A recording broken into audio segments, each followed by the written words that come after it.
Keto and crime, keto and crime. We uncover the grime on keto and crime. Keto and crime, keto and crime. Now is the time for keto and crime.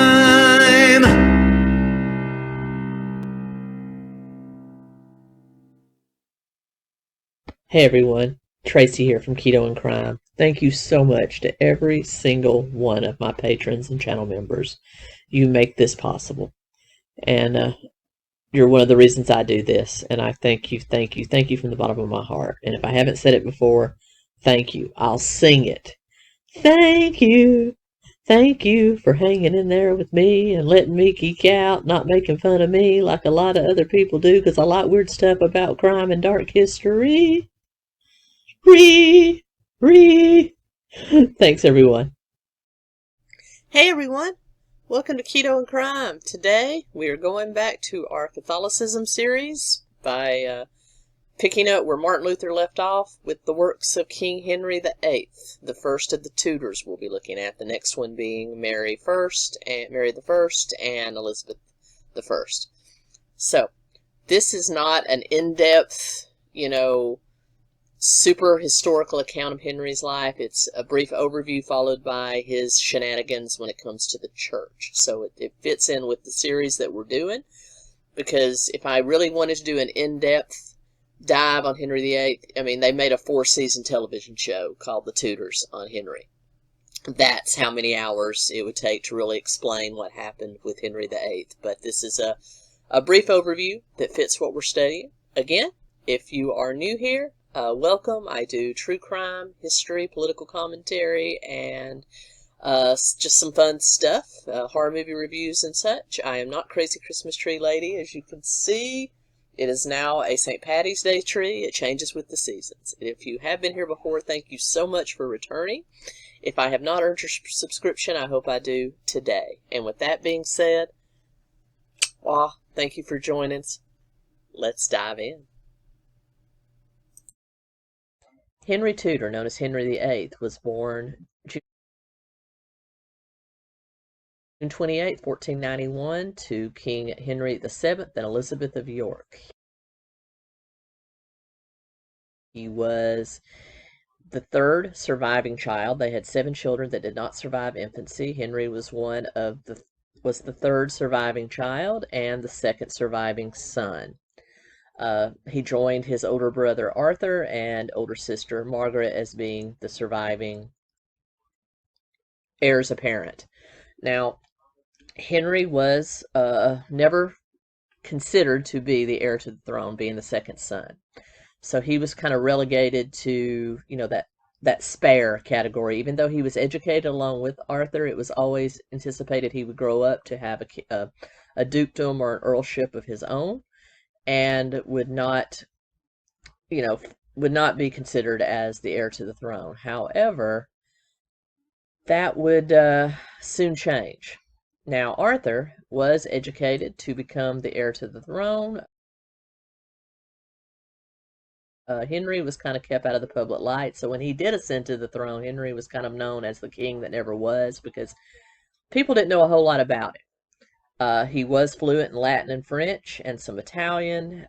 He was very fond of the hunting and sport. He also became quite fond of drinking from a very young age, which will play into his demise. However, Arthur was very much a prince, and it was decided by Henry and Elizabeth, who were known as the Great Uniters. Prior to Henry VII, England was railing from a many years long civil war between the Lancasters, whose symbol was the red rose, and the Yorks, whose symbol was the white rose, known as the War of the Roses.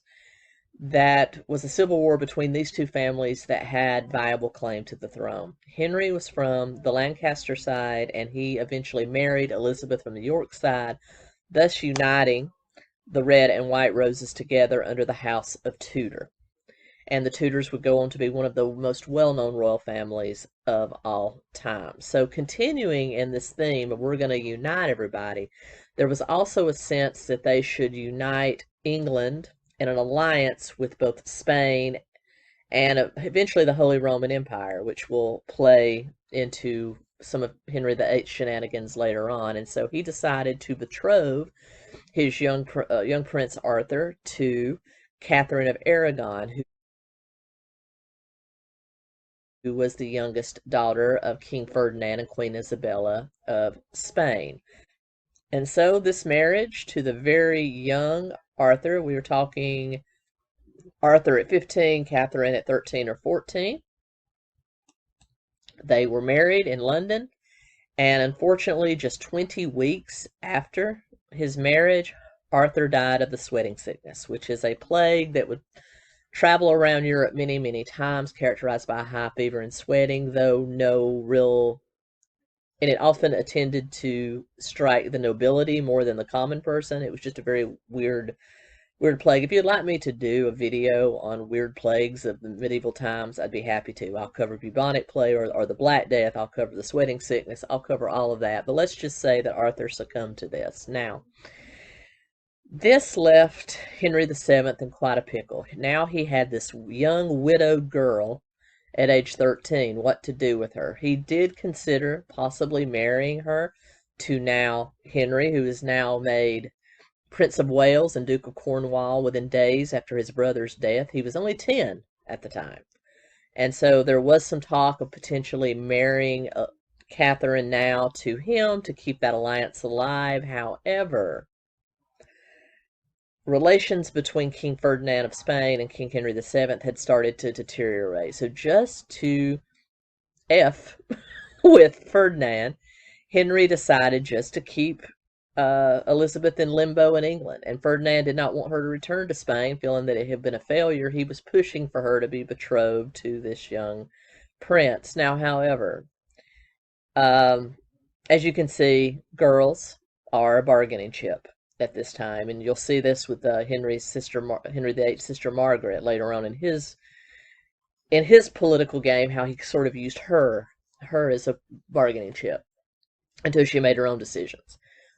But so you've got now Ferdinand and Henry VII warring over the future of young Catherine, who is 13, 14 years old, and just kind of in limbo, not knowing what's going to become of her. And eventually Ferdinand and Henry came to the conclusion that yes, it would probably be best to wed the kids. And so they had to, because Catherine was married to Arthur, they had to get a special dispensation from the Pope, because it was considered a mortal sin and would lead to a lack of progeny, a lack of children, if you married your brother's wife, which I consider really weird, because in the Old Testament, that's exactly what you're commanded to do, is to marry your brother's widow. So I don't understand where they got that, but that's neither here nor there. But basically, Catherine had to stand up and make a public declaration that her marriage to Arthur was never consummated. She had to stand up and say, I never had sex with my husband. And she got up and made that claim, and therefore the Pope granted permission for her to marry young Henry. I don't even want to talk about the humiliation factor that went along with that. Whether she did sleep with her husband or not, it's no one else's business. And anyway, I'm going to move on from here. So now we fast forward a few years. You know, Catherine is 17 or 18. Now young Henry is 14. And Henry stands up and says, I will not marry my brother's widow. That's sick, Dad. What are you trying to make me do? And so he pretty much said he was not going to do it. So Ferdinand, to keep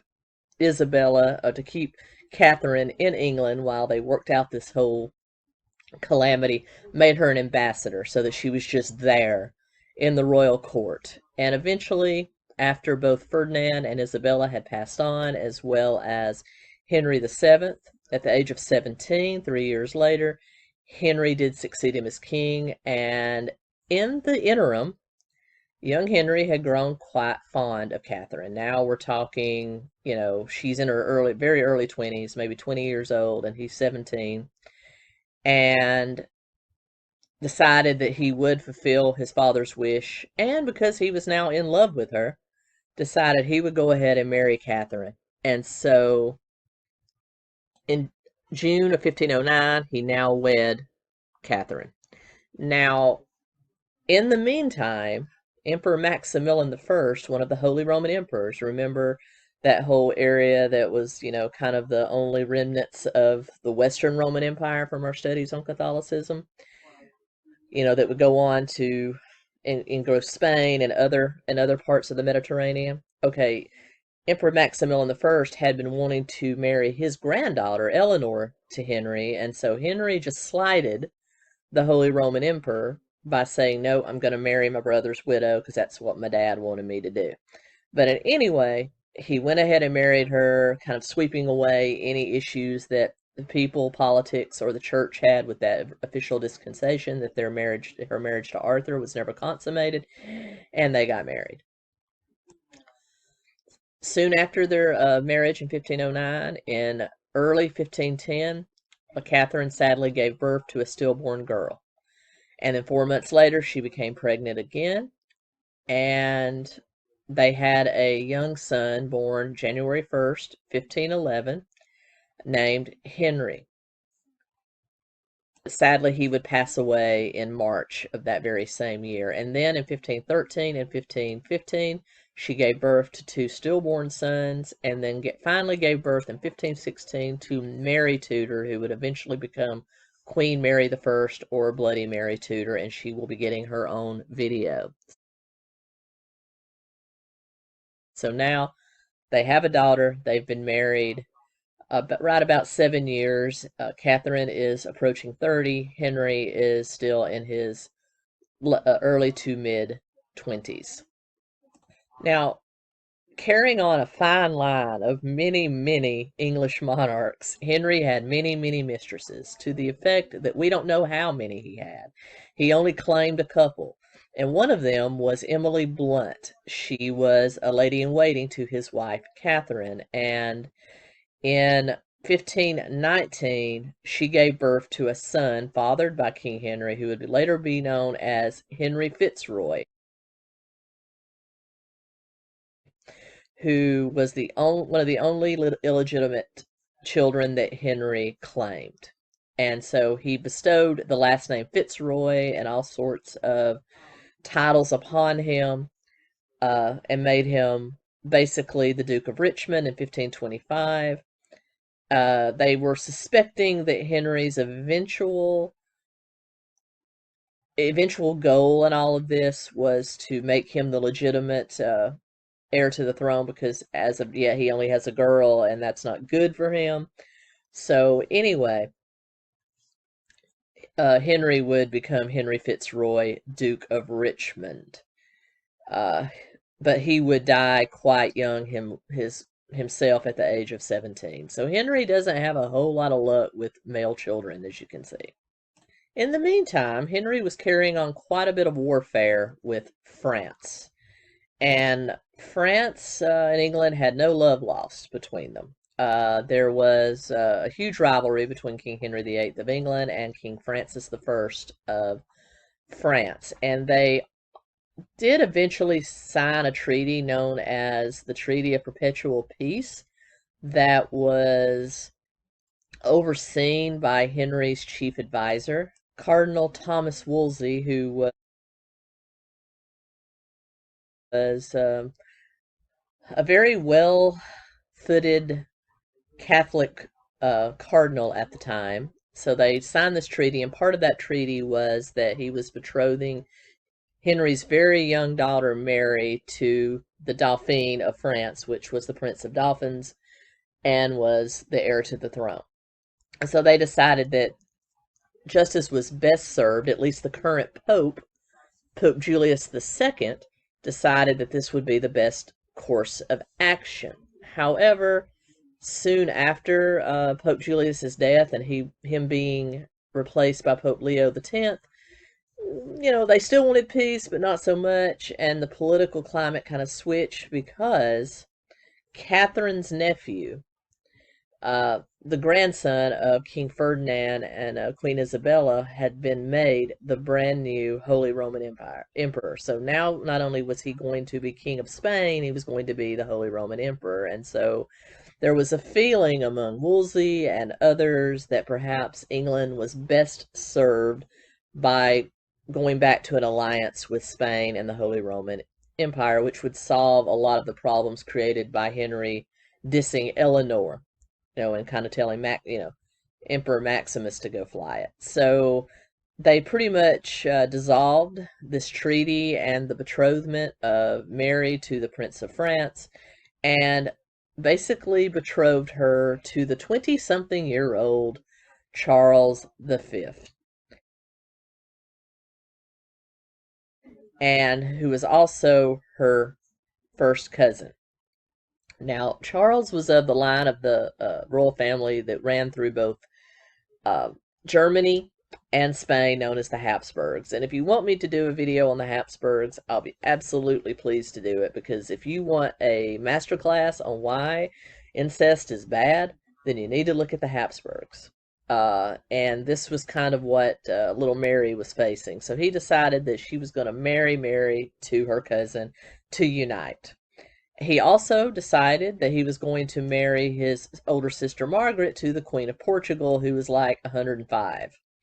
Okay, I'm over-exaggerating it, but he decided he was going to create a, further unite the Mediterranean by basically forcing his sister to marry the King of Portugal, which she did, and then he died soon after their wedding night. Many suspect that she killed him. We don't know. This was actually covered in the TV series The Tudors. But anyway, so this is what Henry is up to. Now, fast forward to 1525, and the real juicy stuff. This is what you're here for. This is where we get into the split with the Catholic Church, which is the whole purpose of this video.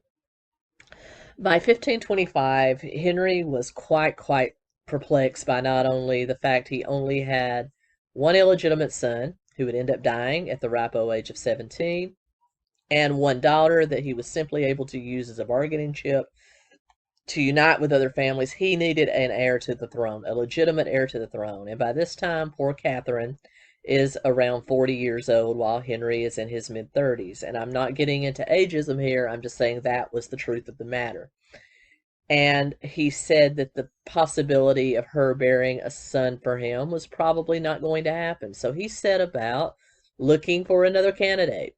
And he would arrive at the 25-year-old sister of one of his former mistresses, Mary Boleyn, her younger sister, Anne.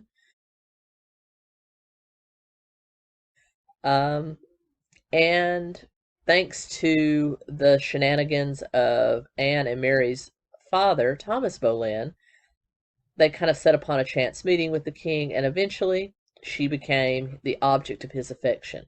It is often said that she did not sleep with him, she did not offer herself to him. In fact, she remained very chaste with him in order to get him to fall in love with her. She was not willing to accept just being the queen's chief mistress. She wanted to be queen. And so he had her brought to the palace. She was made one of Catherine's lady-in-waiting. And yet he was writing all these poems and stuff, wanting to get with her. And she basically said, no. It's kind of like Paradise by the Dashboard Light. No. No, I got a no right there. Are you going to love me? Will you never leave me?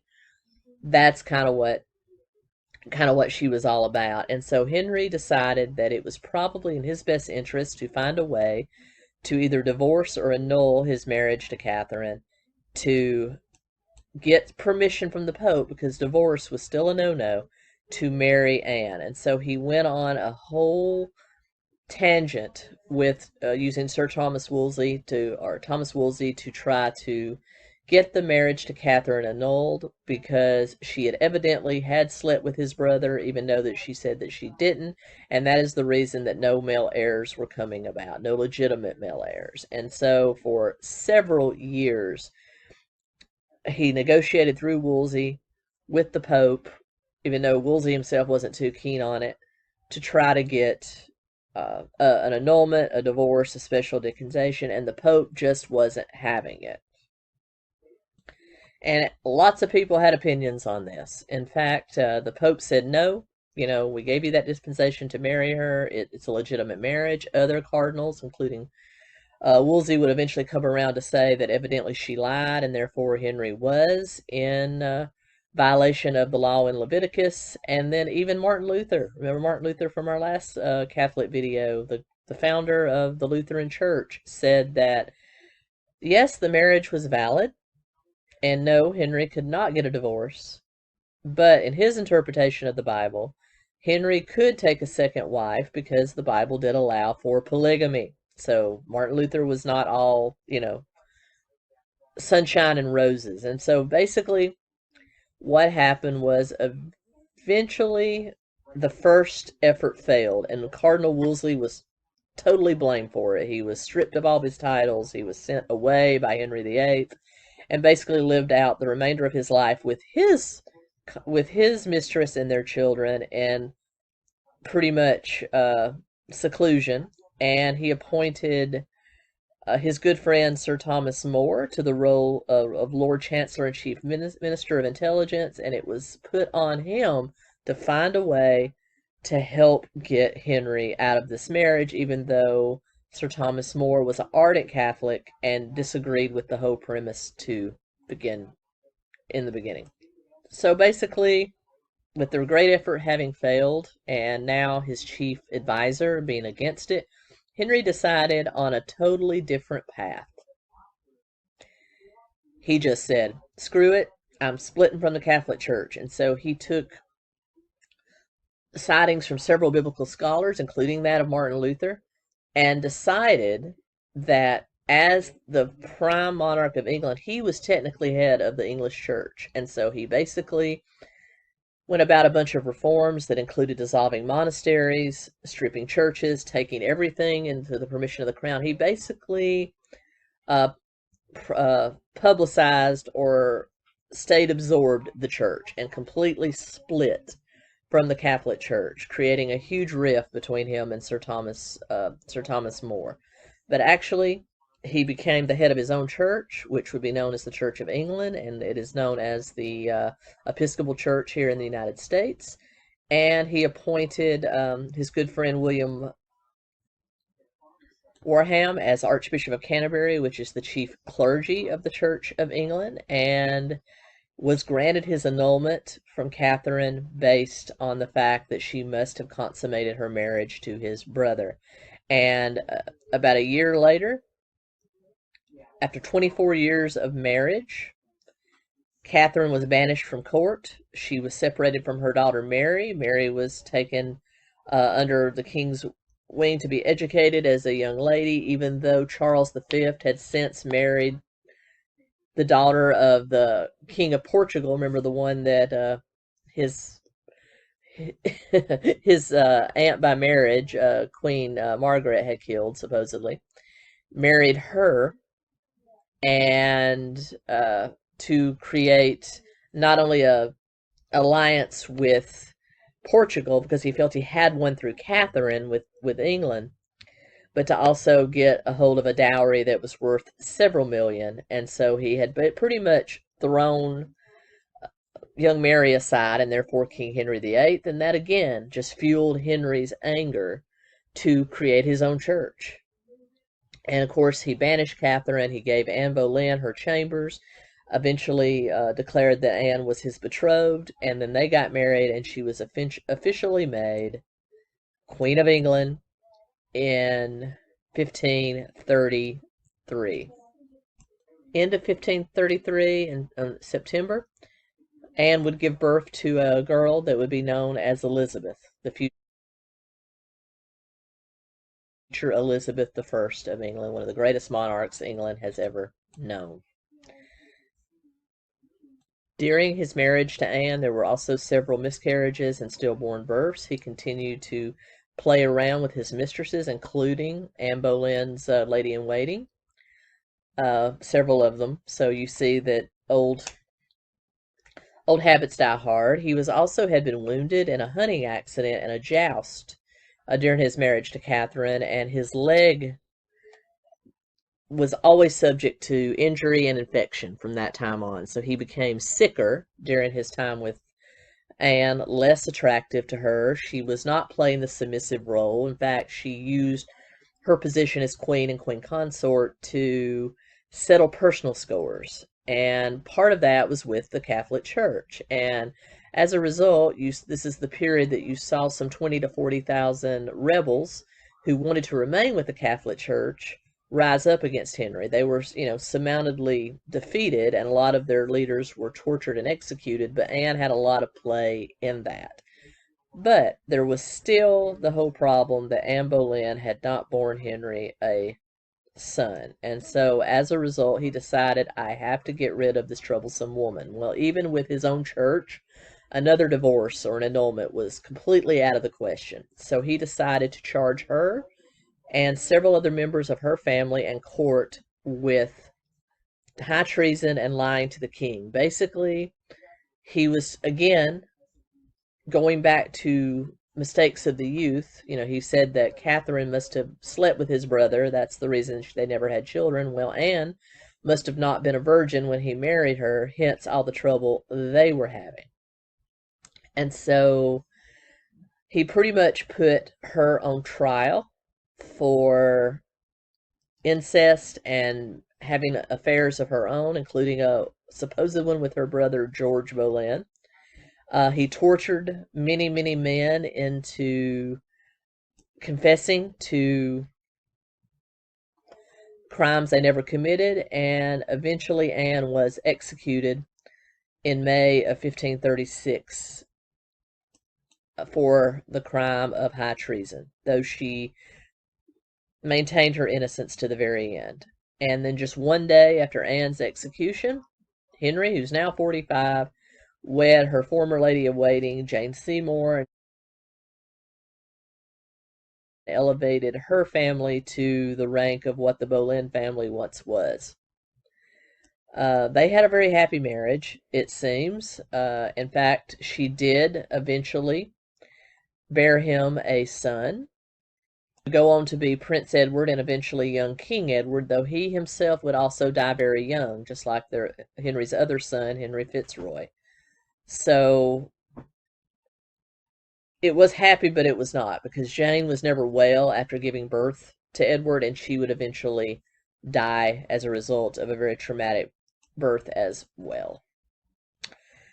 So after the death of Jane and a suitable mourning period, Henry was facing the depletion of the huge amounts of money that his father had left to him, as well as a potential war again with France and now the kingdoms of Germany. And so he decided that perhaps to quell such a revolt, perhaps he should marry a German princess. And he actually sent a delegation to Germany to find a suitable princess, and they chose for him Anne of Cleves, who was had just recently gotten out of a betrothal to the Duke of Lorraine's son, and was free and open on the market. But he was married to her. He was not pleased with her looks. She was nearer to his own age, so of course that's not good. And he was also already dilling and dallying around with a young 17-year-old by the name of Catherine Howard. So his marriage to Anne of Cleves was very short.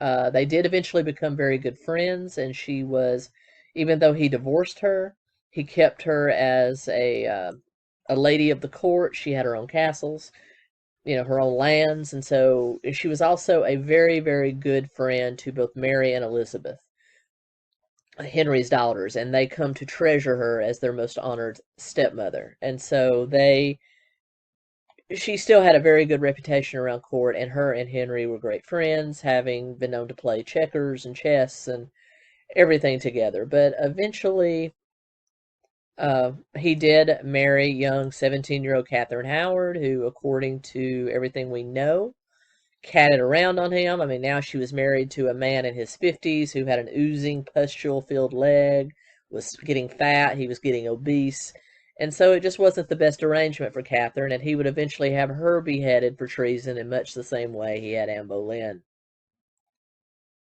beheaded. And then he would finally marry his last wife, a wealthy widow closer to his own age by the name of Catherine Parr, in 1543. She argued with Henry over religion. She believed that a good mixture of Catholicism and Protestantism was best for the country. And basically, they had a good marriage, but they were often at odds. And she would be married to him when he eventually succumbed to infection, disease, and obesity at the age of 55, January 28, 1547. Many people have said he died of syphilis. This has been, debunked many, many times. It was believed he did have scurvy, which could have, because of his love for meat, not much else, meat, cheese, and wine, not much else. He wasn't getting a whole lot of vitamin C in his life. So lots of people consider it was them, but a lot of people just believe it was hard living, hard loving, and hard fighting. Even though he had pretty much bankrupted England, he had got stolen money from the church, he had pretty much left quite a peccadillo for his young son Edward to straighten out. And so that concludes the great life of Henry VIII. As you can see, it wasn't as romanticized as TV shows and movies would have us believe. He certainly wasn't perfect, but it is an interesting study in how you have Martin Luther's Reformation take one step further with Henry. Henry believed the church was a tool for power. As long as the Catholic Church was doing what he needed them to do, he was a loyal Catholic. As soon as they didn't, i.e. wouldn't let him get a divorce from Catherine, he decided to become a Protestant. So Henry was very much a politician and an interesting study. Like I said, this is just barely scraping the surface of what Henry VIII was and did, but for the purposes of our Catholicism study, it's adequate. And so with that being said, I'll be back very, very soon with another Third Reich video. And until next time, keto and crime out.